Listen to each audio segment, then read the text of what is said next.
She was forced to marry a cold, older millionaire, but what he did on their wedding night left her breathless. Hi, my beautiful people! Welcome back again with part 2. If you missed part 1, don't worry. You can visit my channel and watch it first. All right, let's start the story with love. Yes, you do. And I deserve you too. We deserve each other, Bernard. Don't forget that. That night they made love with a desperation born of fear and uncertainty. Bernard was tender and fierce, worshipping Angela's body like he needed to memorize every inch. And afterward, holding each other in the dark, they made promises. Whatever the court decides, "I'm not giving you up," Bernard whispered. "I'm not going anywhere." Angela kissed his chest over his heart. "You're stuck with me, Bernard Ellison, for better or worse." I like the sound of that. Good, because I mean it. Contract or no contract, I'm your wife. And I love you. The next morning brought unexpected news. Diane appeared at breakfast, looking nervous but determined. "I need to talk to both of you," she said, sitting down without waiting for an invitation. Bernard stiffened. "If you're here to add to the problems Thomas is causing, I'm here to help." Diane looked at Angela, then Bernard. "I've been horrible to you both. Jealous, bitter, cruel. But watching you these past months, seeing how you love each other, how you cared for grandmother together, I was wrong. About everything." "Diane," Angela started, but Diane held up a hand. "Let me finish. I'm testifying in the court case. I'm going to tell them what I've witnessed. How you two fell in love, how real your marriage is, how grandmother knew and approved. Thomas is using me being excluded from Dorothy's will as evidence of dysfunction in the family, but I'm going to make it clear that was my own doing, not yours." Bernard looked stunned. "Why would you do this?" "Because you're my brother, because Angela is good for you, and because grandmother would want me to." Diane's eyes filled with tears. "I'm sorry. For all of it. Can you forgive me?" Angela spoke before Bernard could. "Of course we forgive you. Family forgives." Diane looked at Angela with gratitude and something like respect. "Grandmother was right about you. You're exactly what this family needed." After Diane left, Bernard pulled Angela into his arms. "Things are shifting. I can feel it. We're going to win this." Angela looked up at him. "Not just the case, everything. We're going to win at love, at marriage, at building a life together. Promise?" "Promise." And in the garden where Dorothy had watched her grandson fall in love, where flowers bloomed in memory of a woman who'd sacrificed everything for family, two people held each other and believed in the future they were fighting for. Chapter 6. Fighting for Everything. The court case consumed their lives. Bernard spent endless hours with lawyers, reviewing every document, preparing every argument. Angela continued working at the hospital, refusing to let Thomas's machinations change who she was. But the stress was taking its toll. Reporters had caught wind of the case, and suddenly their marriage was tabloid fodder. "Millionaire's marriage of convenience?" one headline screamed. "Nurse traps wealthy heir with dying grandmother's wish," another claimed. Angela stopped reading them, but she couldn't avoid the whispers at work. The pitying or judgmental looks from people who thought they knew her story. Some colleagues were supportive, but others kept their distance, as if scandal were contagious. She'd overheard two nurses in the break room speculating about whether she'd planned the whole thing, whether she'd deliberately targeted Bernard. It hurt more than she wanted to admit. These were people she'd worked alongside for years, people who knew her character, her dedication, her compassion. And yet they believed the worst of her, based on sensationalized headlines. One afternoon, as she was leaving her shift, a reporter cornered her in the parking lot. "Mrs. Ellison, is it true your marriage was a business arrangement? Did you marry Bernard for his money?" Angela's exhaustion snapped into anger. "I married Bernard because his grandmother asked him to find a wife before she died. Yes, there was an arrangement. Yes, he helped my family. But I fell in love with him, really, truly in love, and that's all that matters. Now leave me alone." She pushed past the reporter, heart pounding with adrenaline and frustration, and found Bernard waiting for her at the edge of the lot. He'd seen the whole thing, and his face was a storm of anger and concern. "Are you all right?" "I'm tired, Bernard. So tired of defending our marriage to strangers who don't know us, don't know what we have." Angela's voice cracked, and she hated how weak she sounded. "They act like love has to follow some prescribed path, or it's not real. Like we're liars because we didn't meet at a coffee shop or through friends." Bernard pulled her into his arms, right there in public, and kissed her forehead. "I'm sorry. I never wanted this for you. I know. But it's what we have to deal with." Angela pulled back, looking up at him. "Bernard, your lawyers have been pushing me to be more careful with what I say, to craft my responses. But I can't do that. I can't lie or manipulate the truth. If we're going to win this, it has to be with honesty." "I know, and I love that about you." Bernard cupped her face, his thumb brushing her cheek. "My lawyers are just trying to protect us, but you're right. The truth is our best defense, even when the truth is complicated. Even when the truth makes us look calculated and cold. The truth is that we found love in an unexpected place. Anyone who can't see the beauty in that isn't worth worrying about." That night they received news that made everything more complicated. Angela's father had experienced some complications from his treatment, nothing life-threatening, but requiring additional procedures and monitoring. Angela was frantic, torn between being at the hospital with her father and supporting Bernard through the trial. Bernard made the decision for her. "Go, be with your father. That's where you need to be. But the hearing tomorrow, I'll handle it. Your father needs you more than I do right now." Bernard kissed her gently. "Go, love. Take care of your family." Angela spent the next 3 days at her father's bedside, while Bernard faced the preliminary hearings alone. She hated being apart from him during such a crucial time, but her father needed her. And Bernard insisted she stay when her father was finally stable and she could return home. She found Bernard in his office, surrounded by legal documents, looking more exhausted than she'd ever seen him. "Bernard," she crossed to him, running her hands through his hair. "When's the last time you slept?" I don't remember." He pulled her onto his lap, burying his face in her neck. "God, I missed you. I missed you too. Tell me what happened at the hearings." Bernard's arms tightened around her. "Thomas's lawyers brought up the timing of everything.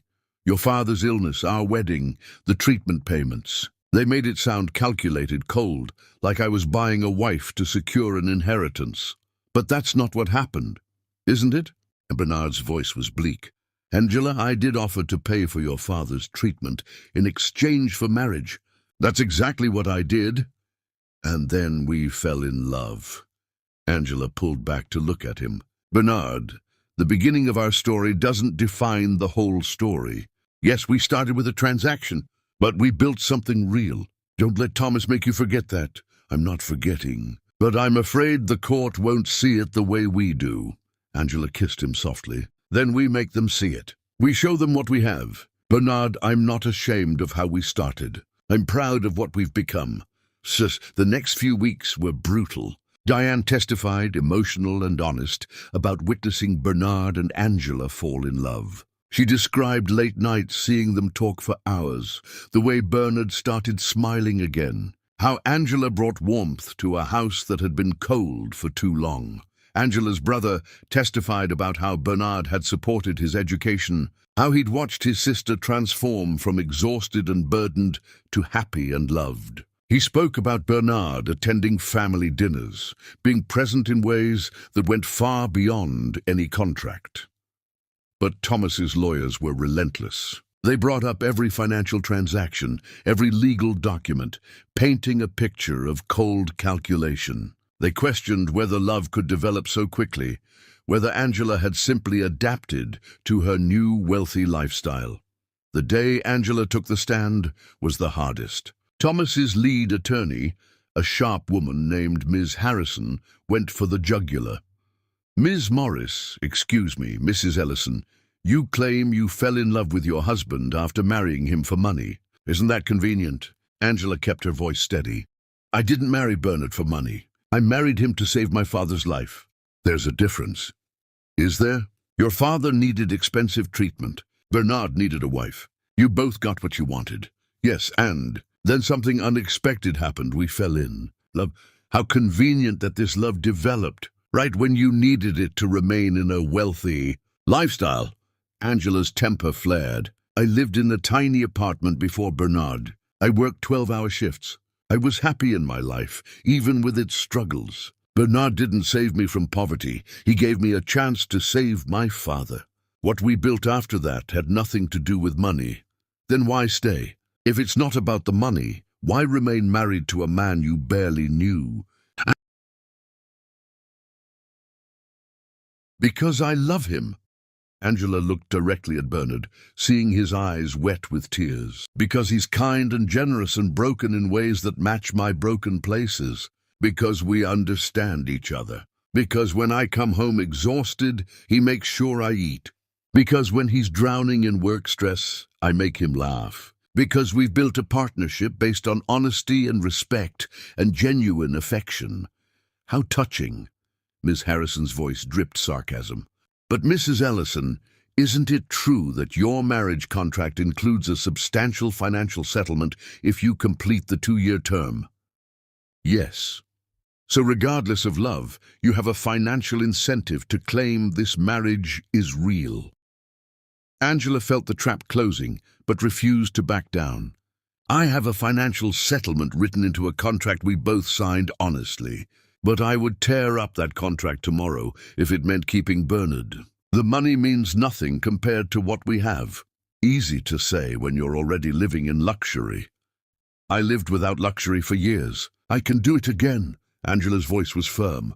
What I can't live without is Bernard. That's the truth, whether you believe it or not. When Bernard took the stand, he was equally honest and vulnerable. He admitted to approaching Angela with a business proposition, to crafting a contract that would benefit them both. But when asked about his feelings for his wife, his voice broke. I thought I was protecting myself. I thought a marriage without love would be safe, controllable. But Angela broke through every wall I'd built. She made me want to be better, to feel again, to risk my heart even though I was terrified. Losing her would destroy me in a way that losing this company never could.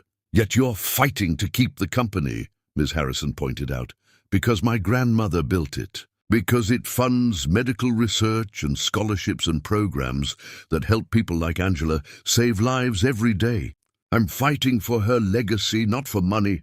Bernard looked at the judge. If I could give Thomas everything and keep Angela, I would. But my grandmother wanted the company to stay in hands that would honor her vision. And I'm fighting to honor that. The judge called a recess, and Bernard and Angela found a quiet corner to hold each other. You were amazing, Bernard whispered. So were you. Angela kissed him. Whatever happens, we're together. That's what matters. But that evening brought a development that shook them both. Bernard's lawyers pulled them into a private meeting with grim faces. Thomas is offering a settlement, the head lawyer said.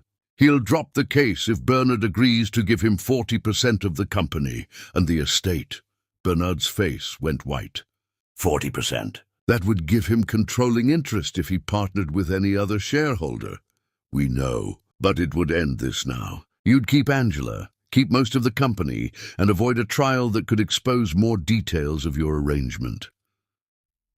Angela felt sick. What are you recommending? The lawyers exchanged glances. Honestly, we think you should consider it. The trial is risky. If the judge rules against you, you lose everything. This way, you keep most of what matters. Most, Bernard said hollowly. But not my grandmother's company intact. Not her legacy whole. Bernard, Angela took his hand. What do you want to do? He looked at her, and she saw him warring with himself. Safety versus principle, certainty versus risk. I need to think about it.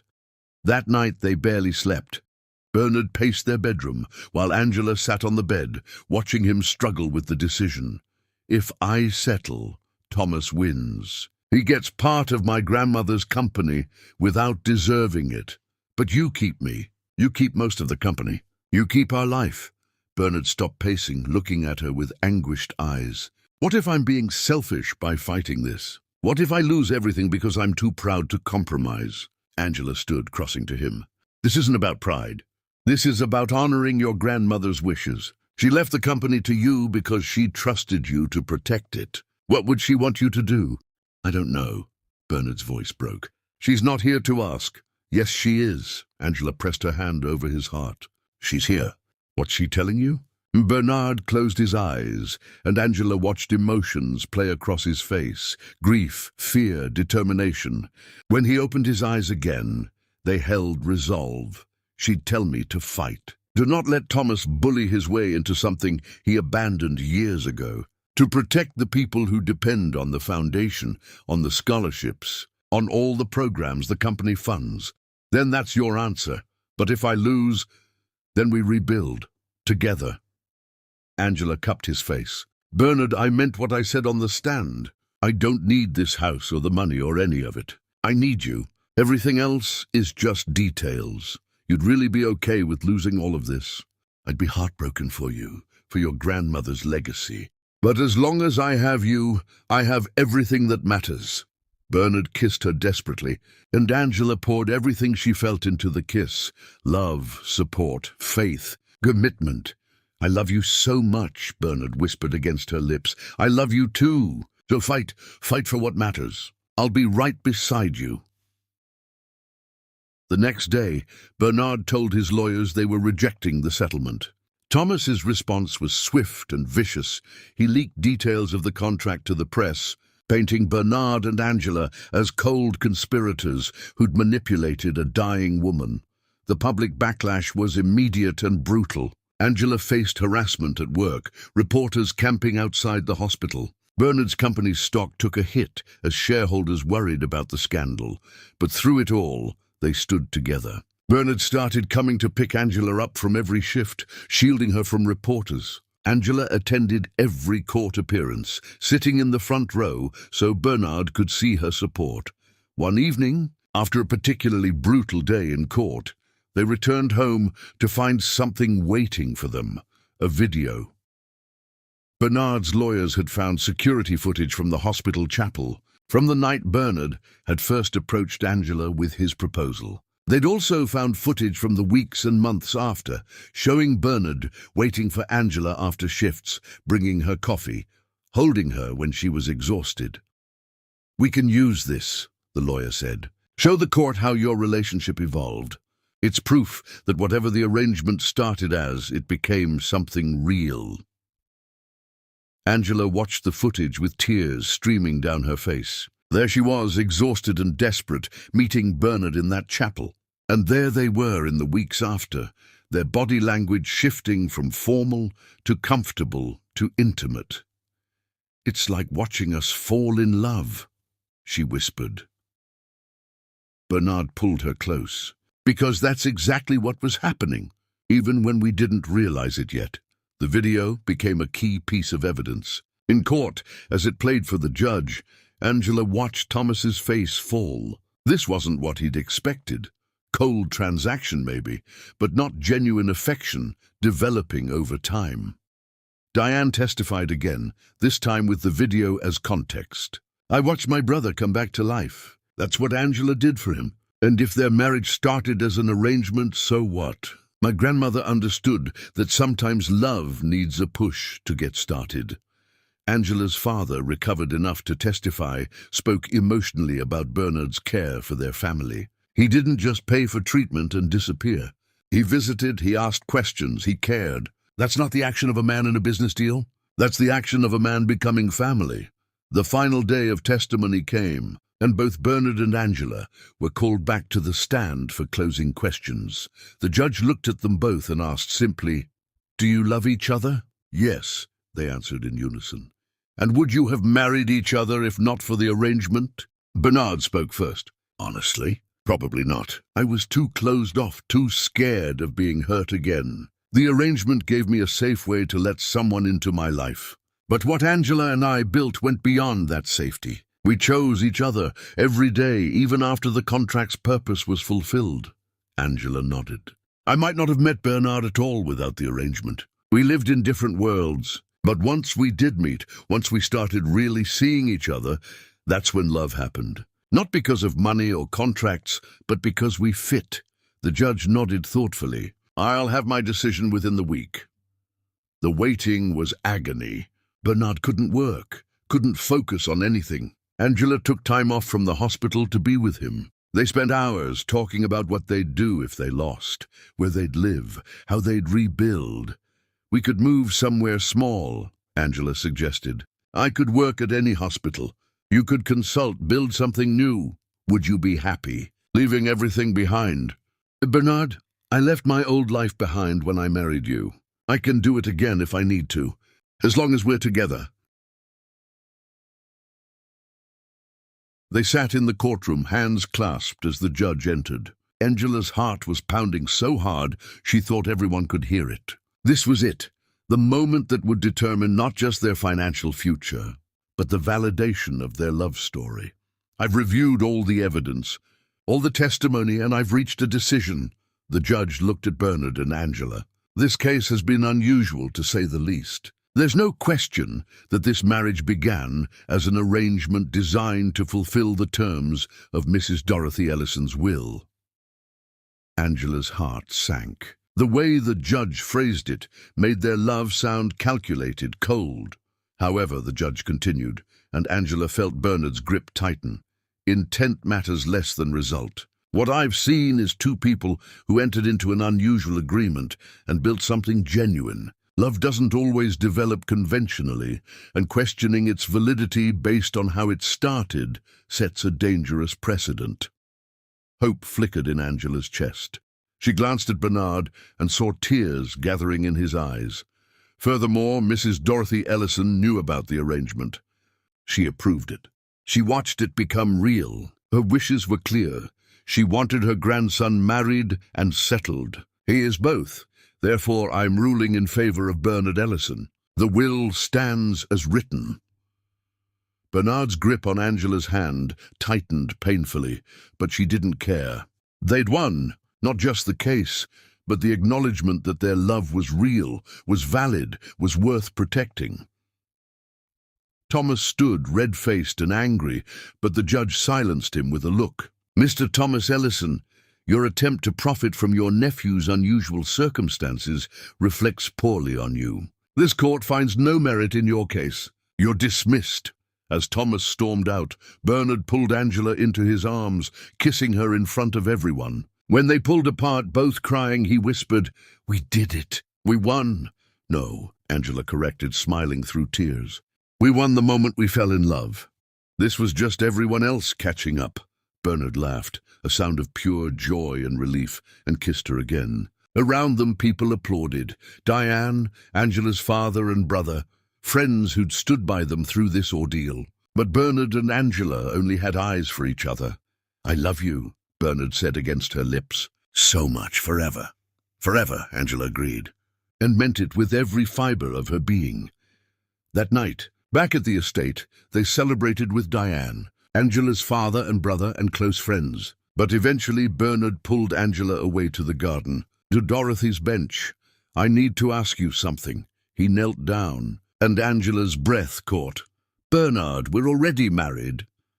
"I know, but I want to do this right this time."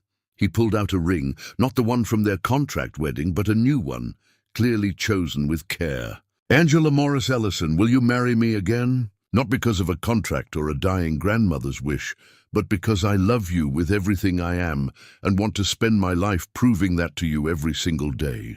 Angela's tears fell freely. "Yes, 1,000 times yes." Bernard slipped the ring on her finger, then pulled her down for a kiss that felt like a new beginning. "I was thinking," he said when they finally pulled apart, "that we could renew our vows next month. Small ceremony, just family, right here in this garden?" "Perfect," Angela smiled. "But Bernard, I have to tell you something." "What is it?" She took his hand, placing it on her stomach, her eyes shining with a secret and hope. "We might need to make it sooner than next month." "I'm pregnant, Bernard. We're having a baby." Bernard's face went through a dozen emotions, shock, joy, fear, wonder, before settling on pure happiness. He pulled her into his arms, laughing and crying at once. "A baby? We're having a baby?" "We are. Are you happy?" "Happy doesn't begin to cover it. Bernard kissed her, then her stomach, his hands shaking. "You've given me everything, Angela. Everything I never knew I needed. Love, family, a future worth fighting for." As they held each other in the garden where they'd fought so hard to protect, where Dorothy's memory blessed them, Angela felt her heart overflow with joy.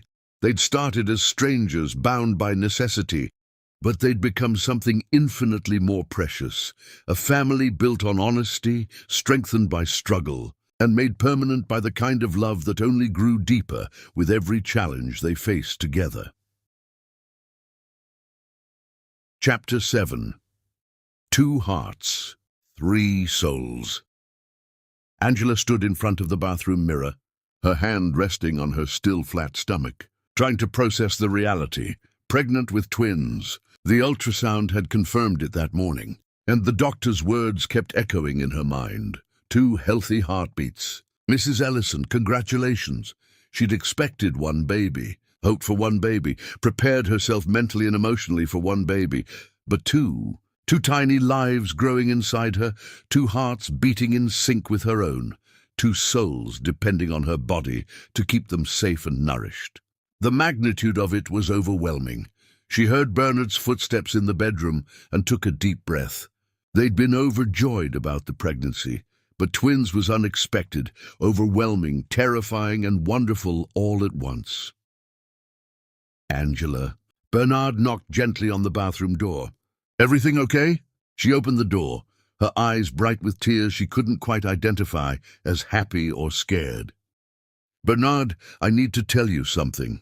His face immediately filled with concern, and he pulled her to sit on the bed, his hands gentle on her arms. "What is it? Is something wrong with the baby?" "No, nothing's wrong, just—" Angela took his hand, placing it on her stomach. "There are 2 babies, Bernard. We're having twins."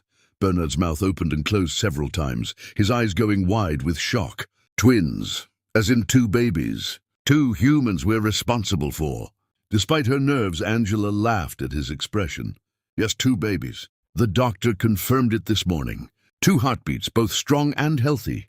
Bernard sat in stunned silence for a moment, his hand still pressed to her stomach, as if he could feel the twins already. Then a slow smile spread across his face, transforming him from shocked to elated.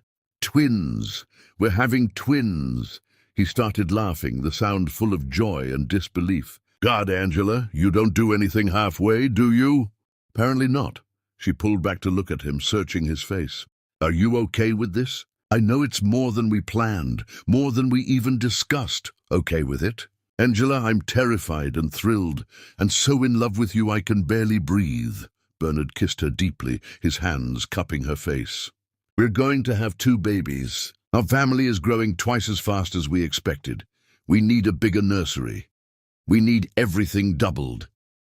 Bernard's eyes widened with realization, and Angela could see his mind already racing ahead. 2 cribs, 2 car seats, 2 of everything. "Slow down." Angela cupped his face, smiling. "We have months to prepare. Right now, let's just be happy about this." They spent the rest of the day making plans, calling family, and basking in the joy of their news. Diane cried happy tears and immediately started planning a baby shower. Angela's father and brother were overjoyed, already arguing about who would be the favorite uncle. But as the weeks passed, the pregnancy became complicated. Angela's blood pressure started climbing, and her doctor ordered bed rest. For someone who'd spent her career caring for others, being forced to rest was torture. "I feel useless," Angela complained one afternoon, lying in bed while Bernard worked from the armchair in their room. "I should be at the hospital, working, doing something productive." Bernard closed his laptop and moved to sit beside her. "You're growing 2 humans. That's literally the most productive thing anyone can do. You know what I mean. I'm not built for lying around all day. I know, love. But the babies need you to rest." Bernard placed his hand on her growing belly, which had expanded rapidly over the past weeks. "And I need you healthy and safe." Angela's eyes filled with frustrated tears. "What if I can't do this, Bernard? What if I'm not strong enough to carry them both? Then we'll face whatever comes together. But right now you're doing amazing." Bernard kissed her forehead. "The doctors are monitoring everything. You're in the best care possible. I'm scared. The admission came out small, vulnerable. Bernard lay down beside her, pulling her carefully into his arms. Me too, but Angela, we've faced everything else together. We'll face this too. Their vow renewal ceremony had to be postponed due to Angela's bed rest, but they didn't care. What mattered was the babies and Angela's health. As her pregnancy progressed, Bernard became even more protective. He moved his entire office into their bedroom so he could work near her. He monitored every meal, every medication, every doctor's appointment with the vigilance of someone who'd already lost too much. "You're hovering," Angela said one evening, but her voice was gentle. "I know. I can't help it." Bernard sat on the edge of the bed, looking vulnerable. "Every time I think about something happening to you or the babies, I can't breathe, Angela." She took his hand, guiding it to where one of the twins was kicking. "Feel that? They're strong, Bernard. We're all strong. We're going to make it through this." But at her next appointment, the doctor's expression made Angela's heart sink. "Your blood pressure is dangerously high, Angela, and there are signs of preeclampsia. We need to monitor you very closely." Bernard's hand tightened on hers. "What does that mean?" "It means that if her condition worsens, we may need to deliver the babies early, possibly much earlier than we'd like." Angela felt fear grip her chest. "How early?" "We'll do everything we can to keep them cooking as long as possible. But Angela, I need you to understand. Your health comes first. If we have to choose between you and the babies—" "No." Angela's voice was firm. "We don't make that choice. We save all of us or none of us." "Angela," Bernard started, his voice cracking. "I mean it, Bernard. I won't choose between myself and our children. We find a way to save everyone." The doctor looked between them, understanding the determination in Angela's eyes. "We'll do everything medically possible. But you need to follow every restriction, take every medication exactly as prescribed. This is serious, Angela." The drive home was silent, both of them processing the gravity of the situation. Once inside, Bernard helped Angela back to bed, then sat beside her, his head in his hands. "I can't lose you," he said quietly. "Angela, if something goes wrong, if the doctors say they have to choose—" "Don't." Angela took his face in her hands. "Don't make me promise something I can't deliver. These babies are ours, Bernard. They're part of you and part of me, and I'm not giving up on them. And I'm not giving up on you." Bernard's eyes were fierce. "You're my wife, the love of my life. The babies need their mother. Then have faith that I'll be here for them. For all of you." The argument hung between them, unresolved and painful. That night Bernard held Angela carefully, and she felt his tears on her shoulder. "Talk to me," she whispered. "I'm terrified of losing you. After everything we fought for, everything we built, I can't lose you now, Angela." "You won't. I'm a fighter, remember. I've beaten every odd so far. This is different. This is life and death, and His voice broke. "I love you so much it physically hurts sometimes. The thought of a world without you in it—" "Hey." Angela turned in his arms, kissing him softly. "I'm here. I'm fighting. And I'm not planning on going anywhere." The next weeks were tense. Angela's condition fluctuated, some days better, some days worse. Bernard barely slept, waking at every movement to check on her. Diane visited daily, bringing meals and sitting with Angela so Bernard could rest. One afternoon, while Bernard was downstairs taking a work call, Diane sat on the bed beside Angela. "He's terrified, you know. I've never seen my brother like this." "I know." Angela placed her hand on her belly, where the twins were active. "I'm scared too. But I can't show it, because if I do, Bernard will fall apart. You don't have to be strong all the time, Angela. You're allowed to be scared. If I let myself feel how scared I really am, I won't be able to keep going." Angela's eyes filled with tears. "These babies, they're everything. They're proof that Bernard and I are real, that our love created something beautiful. I can't lose them, Diane." Diane took her hand. "You won't. You're the strongest person I know. You fell in love with my impossible brother, stood up to Thomas in court, and now you're carrying 2 babies while on bed rest. If anyone can do this, it's you. At her next appointment, the news was worse. Angela's organs were showing signs of stress, and the babies, while healthy, were measuring small for their gestational age. "I'm recommending we prepare for delivery soon," the doctor said. "Possibly within the next few weeks." "But they'll be too early," Angela protested. "They need more time, and you need to survive." The doctor's voice was gentle but firm.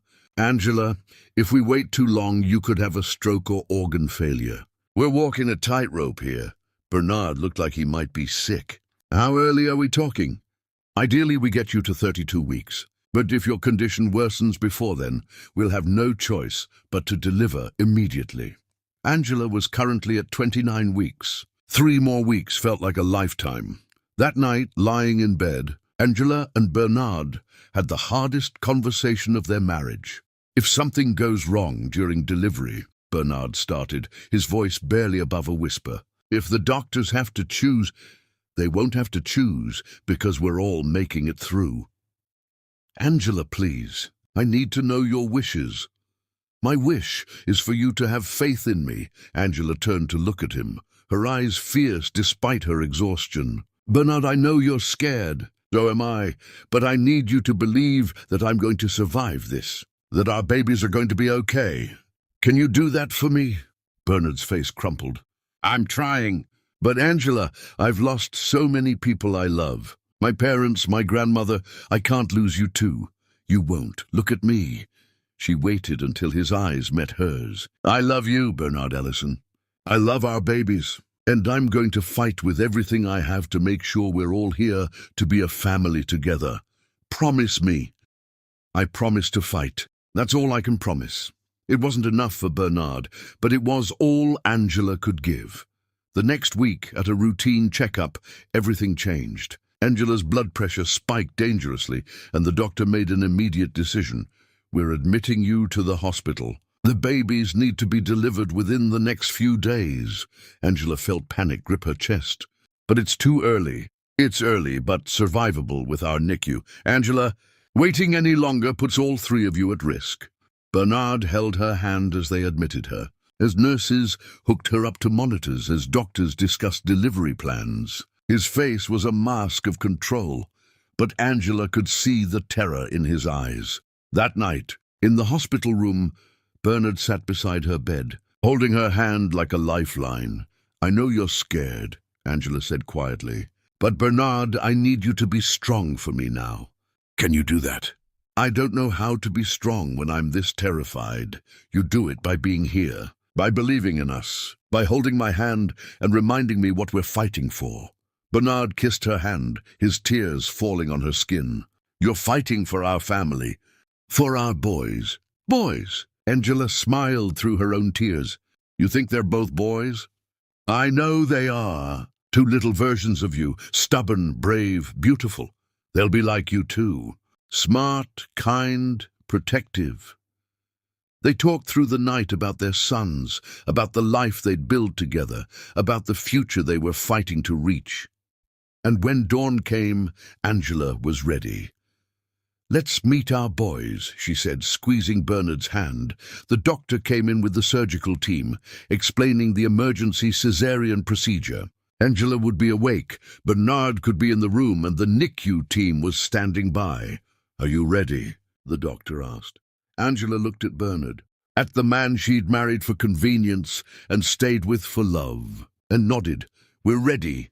As they wheeled her to surgery, Bernard walked beside her, never letting go of her hand. And Angela sent up a prayer to Dorothy, to her mother, to anyone who might be listening. "Keep us all safe. Let us all survive. Let our family be whole."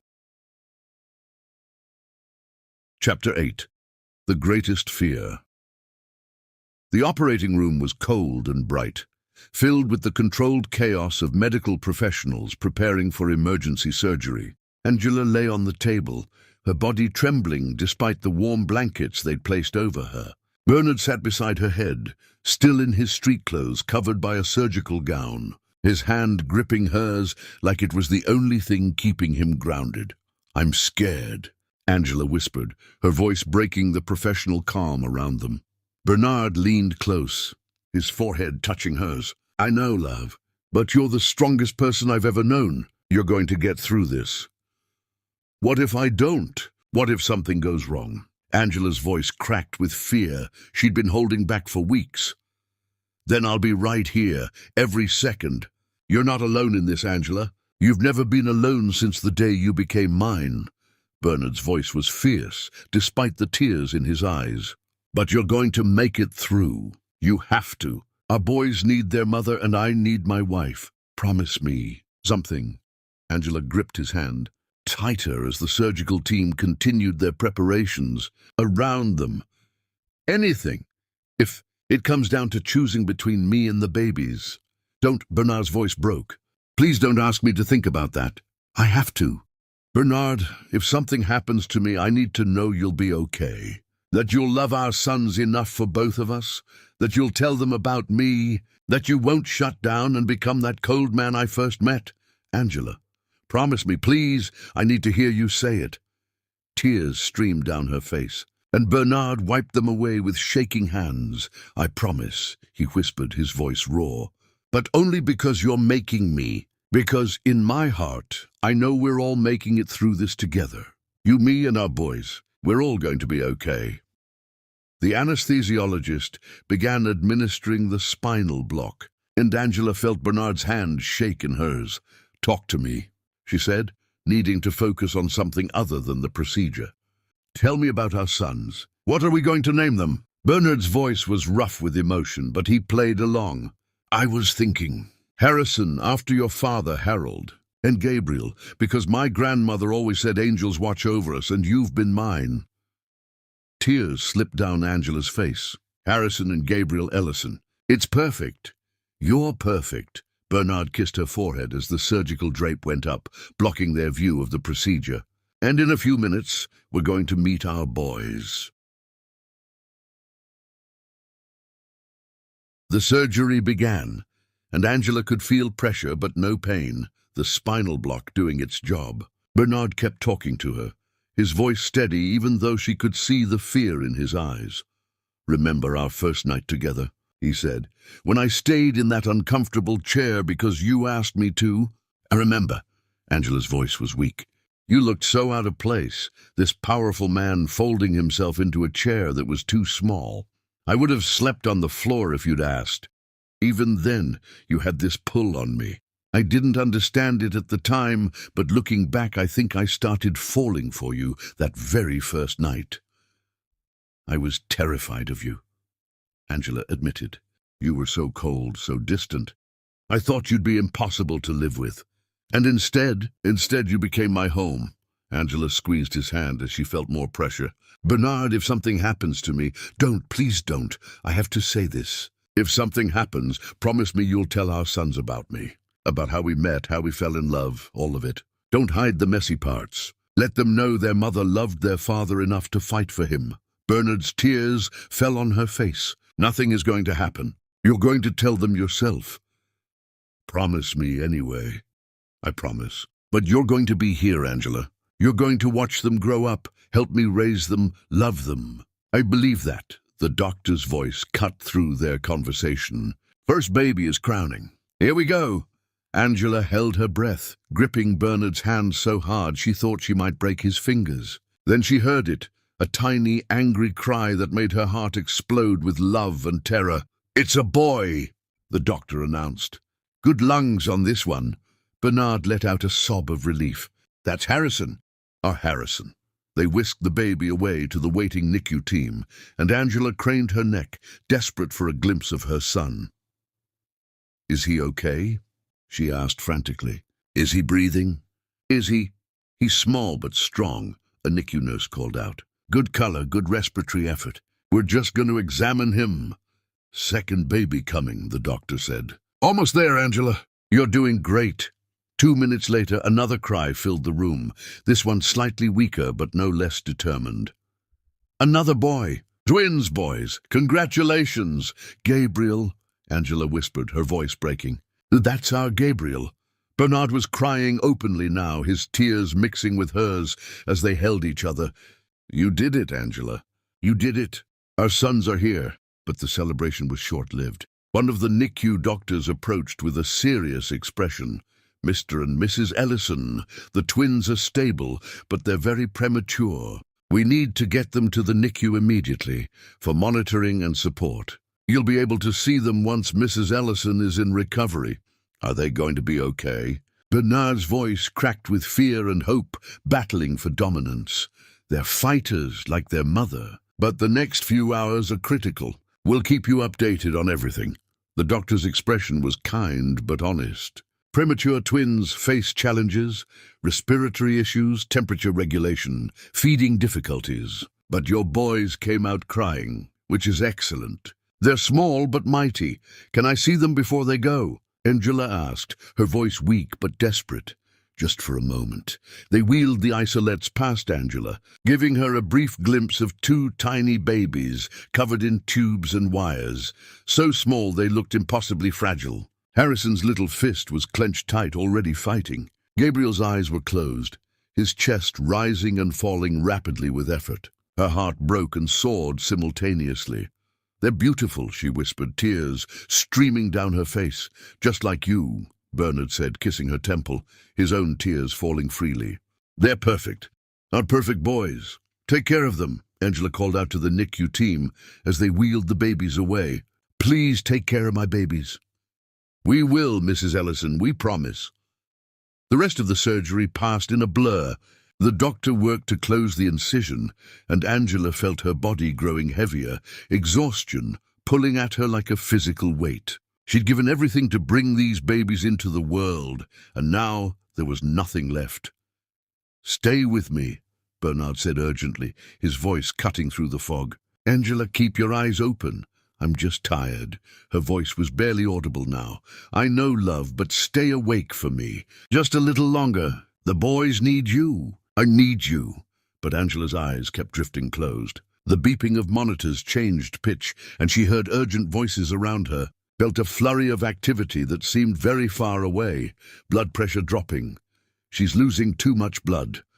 Get more units ready. Angela!" Bernard's voice was sharp with panic now. "Angela, look at me." She tried to respond, tried to tell him she loved him, tried to promise she'd fight to come back to him and their sons. But darkness was pulling her under, warm and inviting after so much pain and fear. The last thing she heard was Bernard's voice, desperate and broken. "Don't leave me. Please, Angela, don't leave me." Then everything went black. Bernard stood in the hallway outside the operating room, his hands covered in Angela's blood from when he touched her face, and felt his world crumbling. The doctors had pushed him out, needed room to work, and now he was alone with his terror. Angela's father and brother had arrived, summoned by Diane, and they found Bernard pacing like a caged animal. "What happened?" Harold demanded. "Or where's Angela?" "She's bleeding." "They can't stop the bleeding." Bernard's voice was hollow. "The babies are in the NICU. They're alive, but Angela—" He couldn't finish the sentence. Harold gripped his shoulder. "She's strong, son. She's a fighter. I can't lose her. I can't." Bernard sank into a chair, his head in his hands.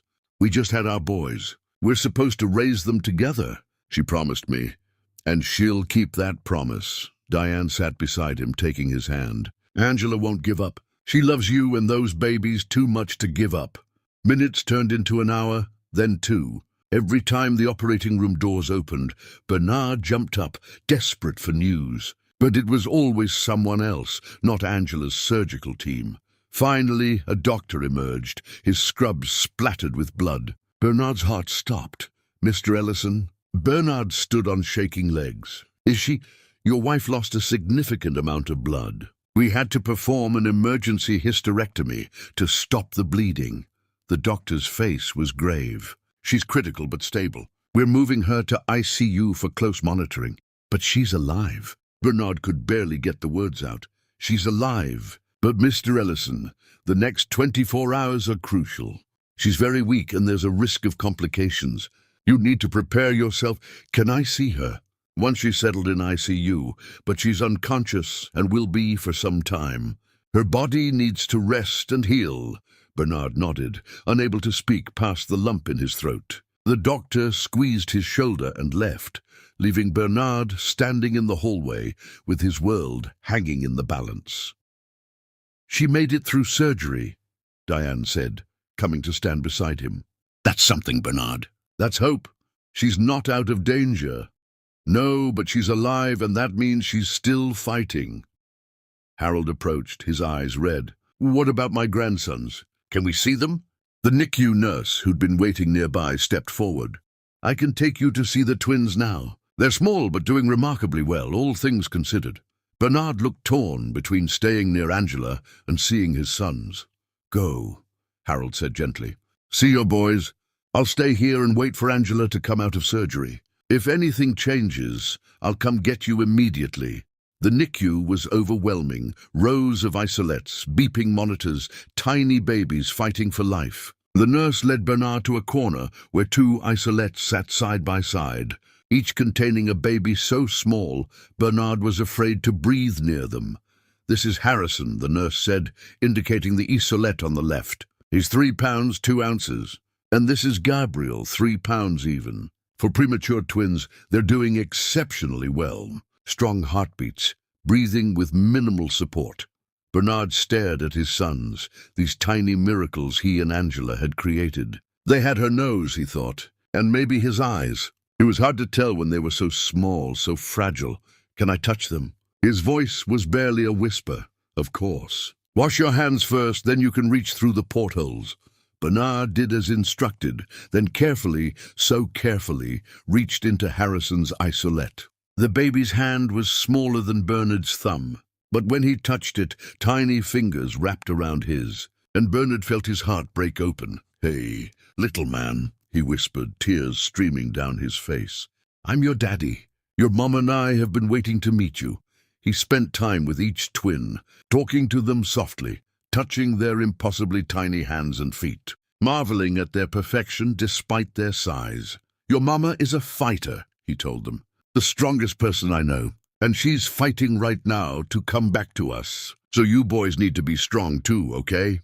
We're all going to be together soon. We're going to be a family."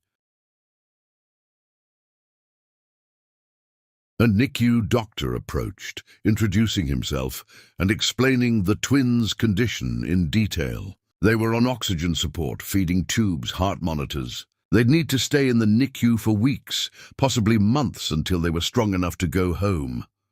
"But the prognosis is good," Bernard asked desperately. "Very good. Barring unforeseen complications, both boys should make full recoveries. They're fighters, Mr. Ellison. They get that from their mother." Bernard stayed with the twins for another hour before Harold came to find him. "Angela's in ICU. They're letting family in one at a time." Bernard followed Harold with his heart in his throat. The ICU was quiet, dim, filled with the sounds of machines keeping people alive. Angela lay in a bed surrounded by monitors, tubes, and wires, looking impossibly small and fragile. Bernard sank into the chair beside her bed and took her hand carefully, mindful of the IV line. "Hey, beautiful," he whispered. "I just came from seeing our boys. Angela, they're perfect.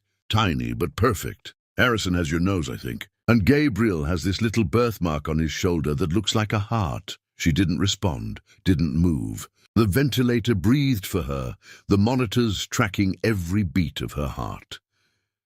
"You have to come back to me," Bernard said, his voice breaking. "Our sons need their mother.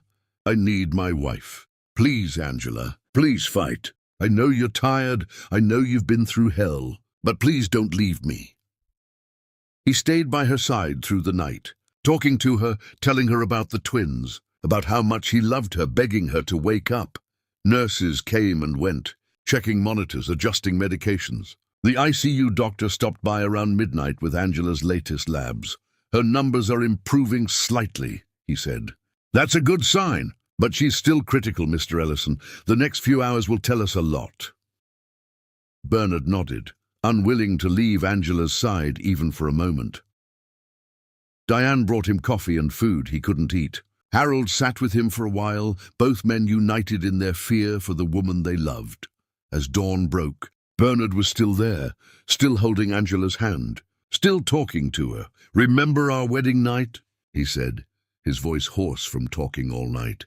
"You asked me to stay, just to talk. I think that's when I started falling in love with you, Angela. You were so brave, asking for what you needed.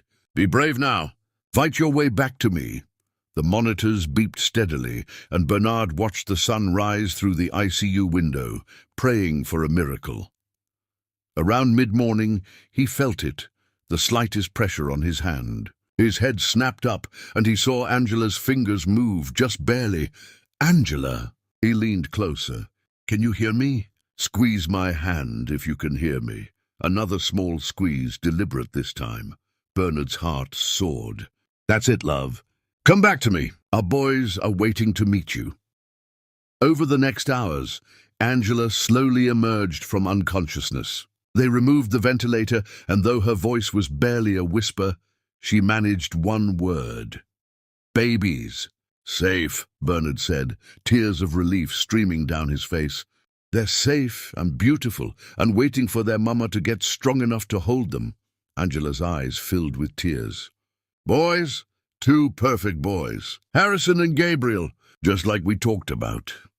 She smiled weakly, then her eyes drifted closed again, but this time it was just sleep, not unconsciousness. The doctor assured Bernard this was normal, that she needed rest to heal. Over the next week, Angela slowly improved.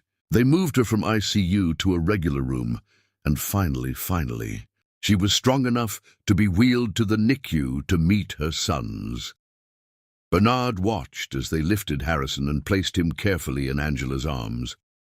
She looked down at her son with such pure love that Bernard felt his chest tighten with emotion. "He's so tiny," she whispered, tears falling on the baby's blanket. "He's a fighter, like his mama." Then they brought Gabriel, and Angela held both babies, one in each arm, and Bernard stood beside them, his arm around his wife, looking at his family, and felt like the luckiest man alive. "We made it," Angela said softly. "We all made it. We did, and we're never letting go of each other again." As they sat together, this family that had fought so hard to exist, Bernard sent up a silent thank you to Dorothy, to Angela's mother, to everyone who'd helped bring them to this moment. They had survived, and now finally they could begin the life they'd fought so hard to build. Chapter 9, The Longest Night. The NICU became their second home. Angela, still recovering herself, spent every moment she could beside the twins' isolettes. Bernard juggled company responsibilities with hospital visits, refusing to be away from his family for more than a few hours at a time. Harrison and Gabriel were growing stronger each day, defying the odds that came with their early arrival. Harrison was the feistier of the two, already showing signs of the determined personality Angela swore he'd inherited from Bernard. Gabriel was quieter, more observant, his dark eyes seeming to take in everything around him. "They're going to be heartbreakers," Diane said one afternoon, watching Bernard carefully change Gabriel's diaper through the isolette portholes. "Just like their father." "Their father was never a heartbreaker," Angela said from her wheelchair, where she sat beside Harrison's isolette. "He was just waiting for the right woman to break through." Bernard smiled at her, that soft smile reserved only for his wife. "Best decision I ever made, asking you to marry me, even though it was for all the wrong reasons, especially because of that. If we'd met any other way, I would have been too scared to let you in." Bernard finished with Gabriel and came to stand beside Angela, his hand on her shoulder. "Everything we went through brought us here. I wouldn't change a single thing." Angela reached up to cover his hand with hers. "Not even the fear? Not even almost losing me?" "Not even that. Because it showed me how strong you are, how much I love you, how precious every moment is." Bernard knelt beside her wheelchair. "Angela, watching you fight to survive, watching our sons fight to breathe, it changed me. Made me understand that love isn't about protecting yourself from pain. It's about being willing to endure anything for the people who matter." "When did you become so wise?" Angela asked, echoing words he'd once said to her. "I learned from the best." Bernard kissed her hand. "From a nurse who taught me that sometimes the bravest thing you can do is accept help, take risks, and love with your whole heart, even when it terrifies you. The NICU nurse approached with a smile. "Mrs. Ellison, your labs came back. The doctor says you're healing beautifully. Another week and you should be cleared to go home." Angela's smile faltered. "Home without my babies?" "They'll follow as soon as they're ready. Could be a few weeks, could be a couple of months. Every baby is different." The nurse's voice was kind. "But you can visit as much as you want. And we encourage parents to be here, to bond with the babies, to participate in their care." After the nurse left, Angela's eyes filled with tears. "I can't leave them, Bernard. How am I supposed to go home and sleep in our bed while our sons are here alone? They're not alone. They have each other, and they have excellent medical care." Bernard knelt beside her wheelchair. "And you need to finish healing, love. You nearly died bringing these boys into the world. Your body needs rest. My body can rest here." "Angela, no, Bernard. I know you're worried about me, but I can't leave them. Not yet. Please don't ask me to." Bernard looked torn, but he nodded. "Okay, we'll figure it out. Maybe you can stay a few more days, transition slowly." But that night, everything changed again. Angela was dozing in the chair beside the isolettes when alarms started blaring from Gabriel's monitor. Nurses rushed over, and Angela jerked awake, her heart racing with the familiar terror that had become her constant companion. "What's happening? What's wrong with my baby?" "Nay, his oxygen saturation is dropping," a nurse said, adjusting the oxygen flow with practiced efficiency. "Probably just a Brady episode, common in preemies. We're handling it." Angela watched helplessly as they worked on her tiny son, adjusting equipment, monitoring vitals. Gabriel's numbers slowly came back up. The crisis passed, but Angela was shaking uncontrollably. This was the third time this week. Each time felt like losing him, even though the nurses assured her it was normal. "He's okay now, Mrs. Ellison," the nurse said gently, seeing Angela's distress. "These episodes look scary, but they're a normal part of premature development. His brain just forgets to tell his body to breathe sometimes. The monitors catch it and we intervene. He's going to be fine." But Angela couldn't stop shaking. She'd held it together through her own near-death experience, through watching her tiny sons fight for every breath, through the endless NICU days that blurred into nights. But this, watching Gabriel's face turn dusky, seeing his little body struggle, knowing she was powerless to help him, it was breaking her. Bernard, who'd gone home briefly to shower and change, rushed back when the hospital called him. He found Angela pale and trembling, staring at Gabriel's isolette like she was afraid to look away. "He stopped breathing," she said, her voice hollow and mechanical. "Just for a few seconds, but he stopped breathing, Bernard. But he's okay now." Bernard looked at Gabriel, who appeared peaceful now, sleeping with his oxygen support, his tiny chest rising and falling steadily. "This time, but it could happen again. It probably will happen again." Angela turned to Bernard with haunted eyes, and he saw the toll this was taking on her. "What if next time they can't get him back? What if I'm not here when it happens? What if I step away for 5 minutes and miss the moment when... Angela, breathe." Bernard pulled her into his arms, feeling how thin she'd gotten, how fragile. "The nurses said this is common. Gabriel is being monitored constantly. They know what to do. What if it's not enough?" Her voice broke. "Bernard, I almost lost them. I almost lost you. I can't go through that again. I can't watch my son die while I stand here helpless." "You won't. He won't." Bernard held her tighter. "Our boys are fighters, Angela. They get that from you. I don't feel like a fighter anymore. I feel like I'm drowning, and every time I think I can breathe again, another wave crashes over me." The next few days were grueling. Angela refused to leave the NICU, sleeping in the uncomfortable recliner beside the twins, eating only when Bernard or Diane forced food on her. Her recovery stalled as she neglected her own health to watch over her sons. Bernard tried reasoning with her, but Angela was immovable. "I need to be here. What if something happens and I'm not? On the fourth night of Angela's vigil, Bernard found her asleep in the chair, her hand through the porthole of Harrison's isolette, touching her son's tiny foot. She looked exhausted, pale, and Bernard's heart ached. He gently woke her.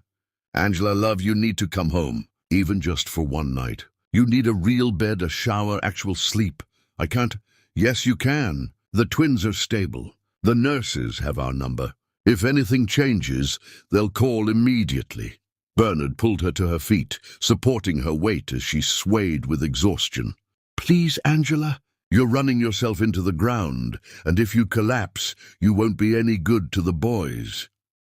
Angela looked at her sleeping sons, then back at Bernard, and finally nodded. "One night, but if anything changes, we'll be back in minutes, I promise." The house felt too big, too quiet, without the constant beeping of NICU monitors. Angela moved through it like a ghost, unable to settle, checking her phone every few seconds. "Take a bath," Bernard suggested. "I'll order food." Tried to relax, but Angela couldn't relax. She sat in the bath, staring at the wall, her mind in the NICU with her sons. When Bernard checked on her an hour later, the water was cold and she was crying. "Come on," he said gently, helping her out, wrapping her in a towel. "Let's get you to bed." He helped her into comfortable clothes, then held her as she cried out all the fear and exhaustion she'd been holding in. "I'm so scared," she admitted. "Every time I close my eyes, I see Gabriel's monitors going off, or Harrison's struggling to breathe, or—" "I know. I'm scared too." Bernard kissed her forehead. "But Angela, we have to trust the doctors and nurses. They know what they're doing. What if it's not enough? What if we lose one of them, or both?" "We won't. Our boys are fighters." "Like I was supposed to be." Angela pulled back to look at him. "Bernard, I almost died. If the doctors hadn't acted when they did. But they did. You're here. The twins are here, and we're going to get through this together." That night, Bernard held Angela while she finally slept, but his own mind wouldn't quiet. He thought about how close he'd come to losing everything, how fragile their happiness still was. Harrison and Gabriel were alive, but they weren't out of danger. Any day could bring a new crisis, a new emergency. The fear was suffocating. The next morning they returned to the NICU to find both twins doing well. Harrison had gained weight, and Gabriel had gone 12 hours without any oxygen alarms. "See," Bernard said, squeezing Angela's hand. "They're getting stronger every day." Over the following weeks, the twins continued to improve. Angela established a routine, mornings at home recovering, afternoons and evenings at the NICU. Bernard worked from the hospital when he could, his laptop balanced on his knees while he watched his sons sleep. Then came the day they'd been waiting for. Harrison, the bigger twin, was cleared to come home. Angela cried happy tears as they dressed him in the tiny outfit Diane had bought, as they strapped him into the car seat that looked impossibly large around his small body, as they signed discharge papers. "One down, one to go," the NICU nurse said with a smile. "Gabriel's doing great too. Shouldn't be long before he joins his brother." At home, Angela held Harrison constantly, afraid to put him down. Afraid something would go wrong now that they didn't have monitors and nurses watching every breath. "He's okay," Bernard reassured her for the 100th time. "Look at him, he's perfect. But what if he stops breathing? What if he needs help and we don't notice? We have the monitor. We have the emergency numbers. Angela, we can do this." But that first night home with Harrison was terrifying. Every sound from the baby monitor sent them both rushing to the nursery. Bernard took the first shift, sitting in the rocking chair watching Harrison sleep, while Angela tried and failed to rest. At 2 in the morning, they switched places, and Angela held Harrison against her chest, feeling his tiny heartbeat, monitoring every breath, terrified and in love in equal measure. "You're going to be okay, little man," she whispered. "You and your brother, you're both going to be just fine. You have to be, because your daddy and I have so many plans for you. We're going to love you so much, teach you so much, give you everything we never had." Harrison made a small sound in his sleep, and Angela's heart overflowed. 1 week later, Gabriel was cleared to come home. The reunion of the twins in their nursery made both Bernard and Angela cry. They placed the babies in their cribs side by side, And immediately the boys turned toward each other, as if sensing their twins' presence. They missed each other, Angela said softly, just like we'd miss each other if we were ever apart. Bernard wrapped his arms around Angela from behind, both of them watching their sons. We did it, love. We brought them home. Our family is finally complete. But that night at 3 a.m, Angela woke to silence, terrifying silence. No baby sounds, no monitor beeps from the nursery next door. She shot out of bed, her heart racing, and ran to the nursery. Bernard was right behind her, both of them expecting the worst. But when they reached the cribs, both babies were sleeping peacefully, breathing steadily, completely fine. Angela sank to the floor, her hand on her chest, trying to calm her racing heart. Bernard sat beside her, pulling her close. "This is going to take time," he said quietly. "Learning to trust that they're okay, that we're all okay. I keep waiting for something to go wrong." Angela's voice was small. "We've been through so much, survived so much. It feels like we're tempting fate by being this happy. Or maybe we've paid our dues. Maybe this is our reward for fighting so hard." Bernard tilted her face up to look at him. "Angela, we're allowed to be happy. We're allowed to have this life we fought for. I want to believe that, then believe it. Look at me." He waited until her eyes met his. "I love you. I love our sons. And I'm going to spend every day of the rest of my life making sure you know how grateful I am that you took a chance on a cold, closed-off man in a hospital chapel." Angela smiled through her tears. "Best decision I ever made. Second best. First best was falling in love with me. Cocky, confident. There's a difference." Bernard kissed her softly. "Come back to bed. The boys are fine. The monitor is on. We need sleep." As they settled back into bed, Angela turned to Bernard with a question that had been forming. "Do you ever regret it? How we started? The arrangement, the contract, all of it?" Bernard was quiet for a moment, then pulled her closer. "I regret that it took a contract to get me to take a chance on love. I regret being so scared that I couldn't just ask you on a proper date. But regret our story? Never. Every moment, every struggle, every fear, it all brought us here, to this life, this family, this love. I wouldn't change a single thing, even the courtroom. Thomas trying to destroy us? Even that. It made us fight for each other, prove our love was real. We came out stronger." Angela nestled into his arms. "I love you, Bernard Ellison. My cold, brooding, surprisingly romantic husband. I love you too, my brave, stubborn, impossibly perfect wife." They fell asleep holding each other, and in the nursery next door, Harrison and Gabriel slept peacefully. Two tiny miracles born of an arrangement that became the greatest love story either parent had ever known. But even as they slept, Angela's mind held one lingering fear, the fear that their happiness was too perfect, too complete, too fragile. She pushed it away, choosing instead to focus on Bernard's warmth, on the sound of their son's breathing through the monitor, on the life they'd built together. Tomorrow would bring new challenges, new joys, new moments to treasure. Tonight they were together, and that was enough. In the morning they would wake to the twins crying for breakfast. They would stumble through diaper changes and feedings, would call each other for help when one baby wouldn't stop crying, would laugh at how unprepared they felt despite reading every parenting book available. They would be a family, messy and imperfect and overwhelmingly full of love, and somewhere, Angela liked to think, Dorothy was watching with a satisfied smile, knowing that her dying wish had brought together two souls who needed each other more than they'd ever known.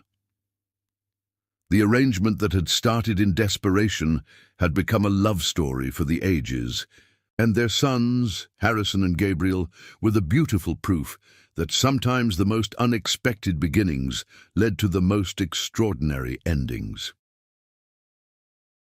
Chapter 10. A Love Reborn. 6 months had passed since the twins came home from the NICU, and the Ellison estate had transformed from a quiet mansion into a home filled with laughter. baby cries, and the beautiful chaos of family life.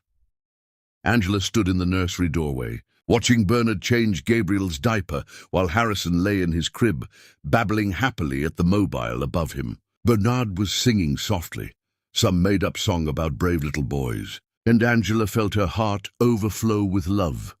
"You're getting good at that," she said, leaning against the doorframe. Bernard looked up with a smile.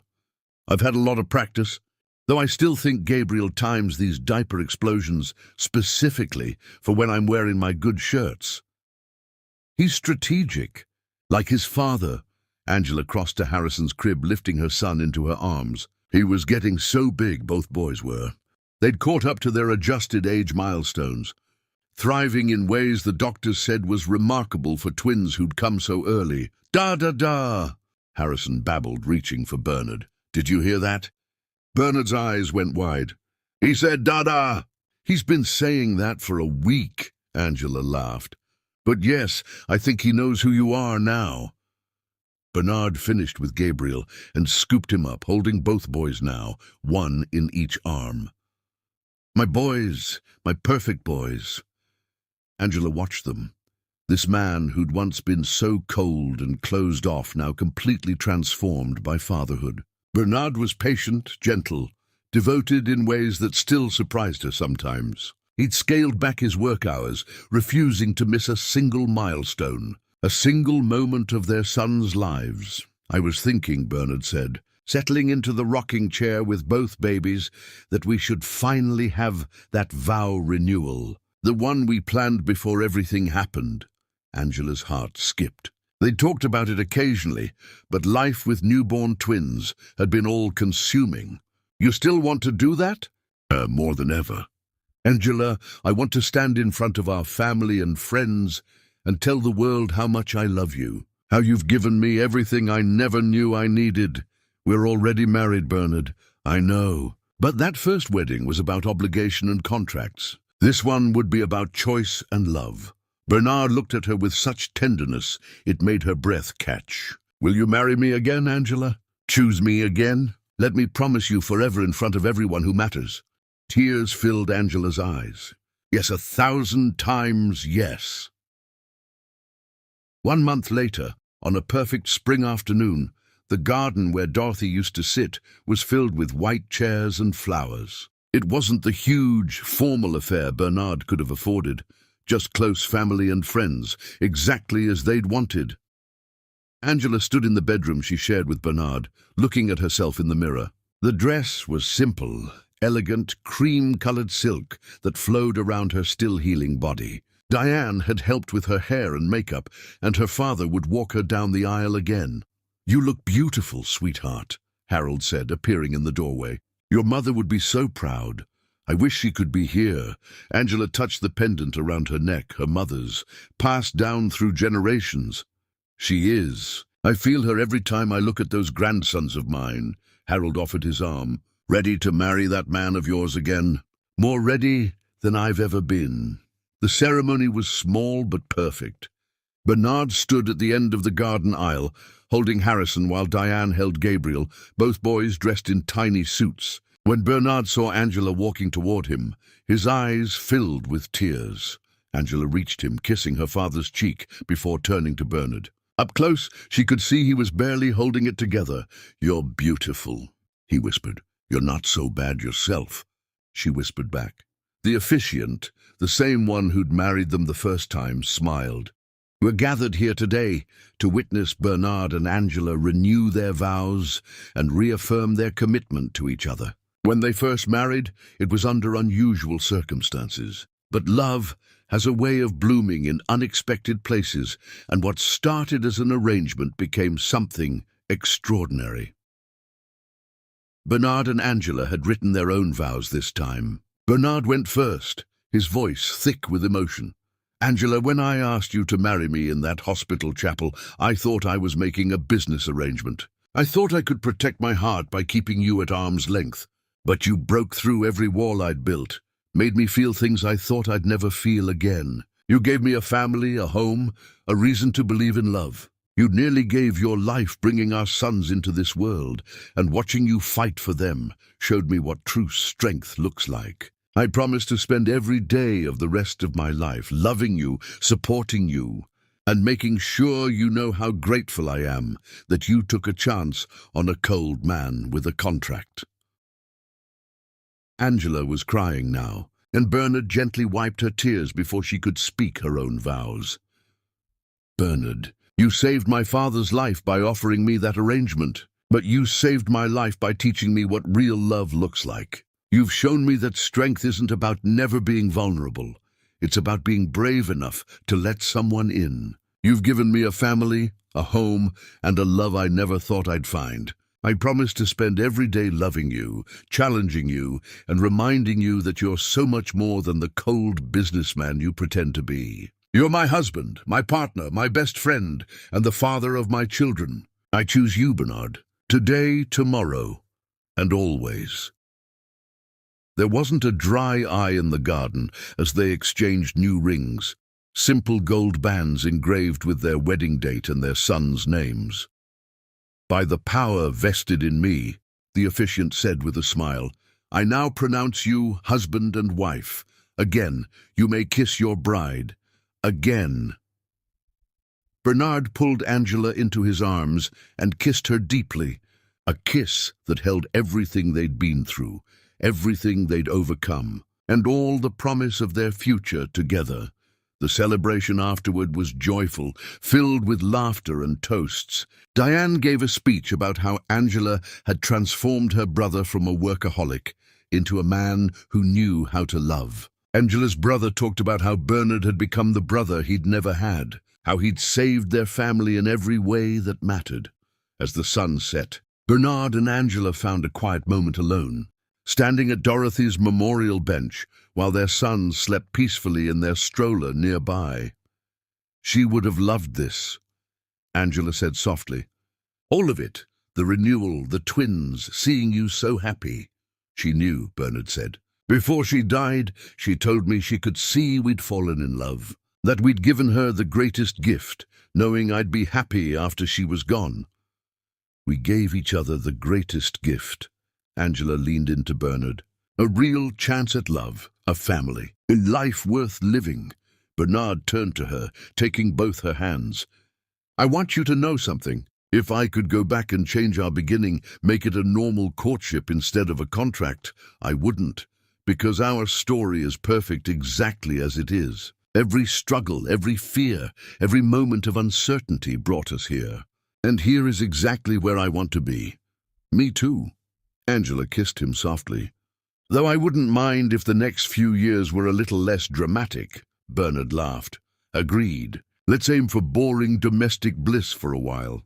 They stood together as the sun set over the garden, and Angela thought about how far they'd come. From a desperate woman and a closed-off man making a bargain in a hospital chapel, to this, a real marriage built on love and honesty and commitment. Her father was healthy. Her brother had graduated medical school, and she'd returned to nursing part-time, working with Bernard's foundation to improve healthcare access for families who couldn't afford treatment. Bernard had found balance, spending less time building his empire and more time building a life with his family. The company thrived under his renewed leadership, and he'd started a scholarship program in Dorothy's name specifically for children who'd lost parents. And Harrison and Gabriel were growing beautifully, two happy, healthy boys who would never know the fear and struggle that had preceded their arrival. They would grow up knowing only love, security, and the knowledge that they were desperately wanted. As if sensing their parents' thoughts, both boys woke simultaneously and began fussing. Bernard and Angela laughed, moving to comfort their sons. "Dinner time," Angela said, lifting Harrison while Bernard got Gabriel. "Team effort," Bernard agreed, and they walked back to their celebration together. A family united by love that had started as convenience and become something eternal. Later that night, after the guests had left and the twins were sleeping, Bernard and Angela lay in bed together, exhausted but content. "Thank you," Bernard said quietly. "For what?" "For saying yes in that chapel. For giving me a chance. For fighting your way back to me when we almost lost you. For giving me our sons. For everything." Angela turned in his arms to face him. "Thank you for seeing something in me worth saving. For loving me even when it scared you. For being the man I needed exactly when I needed him." They kissed, soft and sweet, and settled into each other's arms. "I love you, Angela Ellison. I love you too, Bernard, forever." Outside their window, stars filled the sky, and in the nursery down the hall, two baby boys slept peacefully, dreaming whatever babies dream about. They were safe, loved, and part of a family that had been forged in fire and emerged stronger than steel. Bernard and Angela Ellison had started their journey as strangers bound by a contract. Two people desperate and lonely and afraid to hope for more. But they'd built something beautiful from that flawed foundation. A marriage based on honesty, a love that grew deeper every day, and a family that would stand together through whatever challenges life brought. Their story wasn't perfect. It was messy and complicated and had started for all the wrong reasons. But it was theirs, and it was real, and it was exactly what both of them needed. Sometimes the best love stories don't begin with love at all. Sometimes they begin with desperation and bargains and contracts signed at midnight. Sometimes they begin with two broken people trying to survive, who discover along the way that together they can do more than survive. They can thrive. And as Bernard held his wife close, listening to the soft sounds of his sons sleeping through the baby monitor, he understood something profound. The arrangement that had brought Angela into his life wasn't a compromise or a consolation prize. It was fate giving them both exactly what they needed, even when they were too scared to ask for it. Love had found them in the most unexpected way, and they'd been brave enough to embrace it. That was all that mattered. That was everything.